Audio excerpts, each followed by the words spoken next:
Is the mental health industry actually making people's anxiety worse?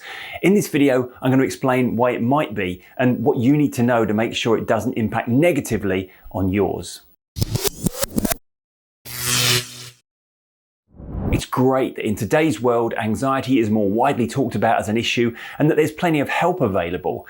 The fact that as a society we now recognise the importance of safeguarding our mental health is a massive step forward. But there is a downside. There may be a greater degree of understanding about anxiety issues, but the way we've come to treat anxiety, particularly when it comes to the current medical model, can sometimes make things worse rather than better. Now, I'm not talking about getting prescribed the wrong meds or receiving poor advice from a particular therapist. We're not talking negligence or incompetence here.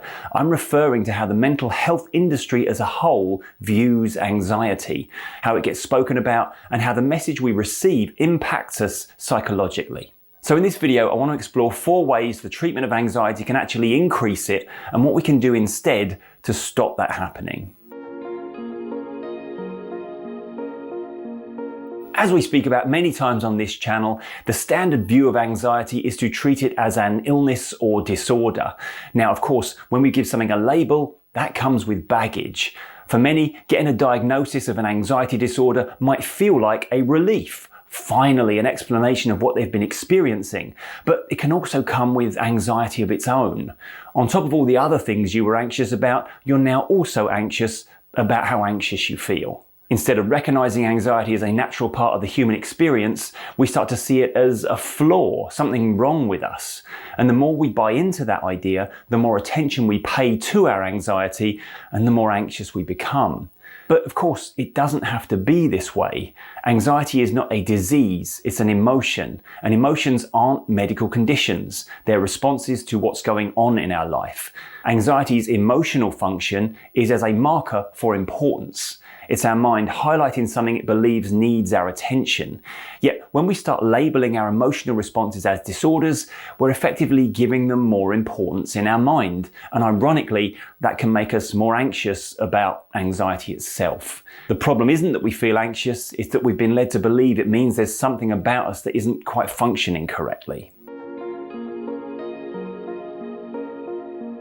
Now, medication can absolutely help people manage their anxiety. That's not up for debate. But the medical model almost always necessitates medication, and that brings its own problems. I was speaking at an event once where this topic was raised, and I was kind of confronted by 3 psychiatrists who were there and had heard my talk. Now, whilst I thought I was going to get some kickback about my message, they were actually kind of in agreement with what I was saying about medication. They made the point that they found it very limiting to have to prescribe medication as part of the work they do, when they knew as well as anyone that it's the psychological work that's of most value.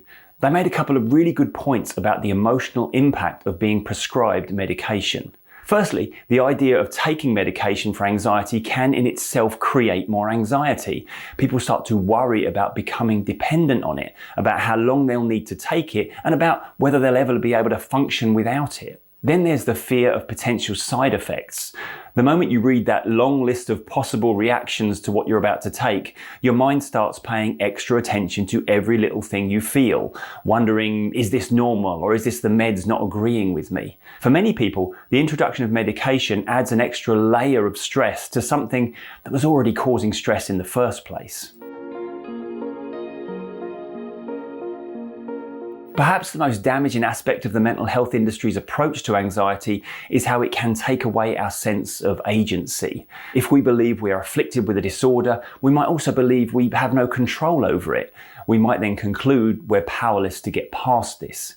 Instead of thinking, I can work through this, we might start thinking, I can't do this because of my mental health issue. There's this thing called learned helplessness. As soon as we're given a diagnosis, that creates a set of perceived limitations based on our understanding of that particular issue or disorder.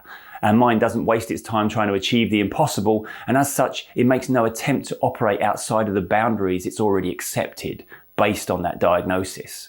None of us are immune to putting restrictions on our options simply because somewhere along the line we learnt something about our own limitations. As a result, we stop trying to take action because we believe there's nothing we can do. In reality, we always have some level of control over how we respond to our emotions and to the world around us. The ideas that have been holding us back, maybe for years, probably no longer apply to us, if ever they did. But I've lost count of the number of clients who I've seen that have pretty much assumed they will always feel excessive anxiety simply because they were told their current responses were a sign of disorder.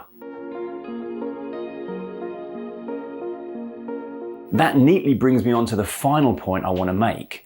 A diagnosis of an anxiety disorder doesn't mean you'll feel this way forever. It's simply a description of what you're experiencing right now. Yet, many people hear the word disorder and assume it's permanent.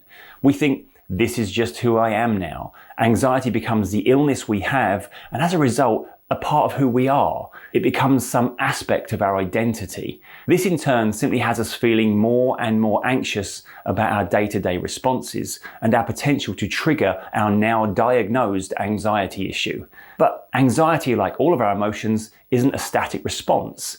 Anxiety fluctuates based on what's happening in our life and how we interpret it. We might have learnt certain responses and limitations, but we never stop being able to learn something different. Even if we credit a certain level of genetic predisposition towards high anxiety, our diagnosis was never based on any blood, DNA, or brain tissue testing, and the much larger percentage of our responses are based on psychology rather than biology. So no matter how stuck we feel, you're never in a state where you're permanently broken. Just because you feel a certain way today doesn't mean you'll feel that way forever. Now, with all due respect, it's very possible you've watched this video and completely missed the point of it. You might think I'm delivering a damning indictment of a broken mental health industry. Well, actually, the opposite is true. The access to information, education, and assistance with the way we think, feel, and behave is in better shape now than it ever has been. What the mental health industry tells us about anxiety and the resources available isn't actually the problem. It's the way we interpret that information that often is. Because whether you regard anxiety as an illness, a condition, or a valuable emotion, nobody's suggesting it can't be changed. Nobody's suggesting anxiety is a sign that something is broken in you. And nobody is suggesting you're helpless and just have to live with it. Anxiety is just a part of being human. And once we stop seeing it as the problem, that's when we actually start moving forwards. So no, the label of anxiety doesn't have to weigh you down. No, medication is not the only option. No, any diagnosis you have is not there to suggest limitations in how you feel. And finally, no, this is not a permanent, perpetual state in which you have to now exist. The truth is that no matter who we are or how we currently feel, every single one of us with the right education and the right understanding can feel less anxious tomorrow than we currently do today. If you're finding my videos of value and they're helping you get a better degree of control over your anxiety response and your emotional well-being, then you might want to check out the members area of the channel. For just £9, you get exclusive content, including my control system self-hypnosis method for changing your own patterns of thought and the full Clear Your Head anxiety relief program. Also, every week I go live for the members to do an exclusive anxiety Q&A. Just click the join button on the homepage and I'll see you on the other side. I really hope you found this video valuable. If so, hit the like button and subscribe to the channel for more help with anxiety related issues. But that's all for now. I'm Tim Box. Always remember, be kind to your mind, and I'll see you next time.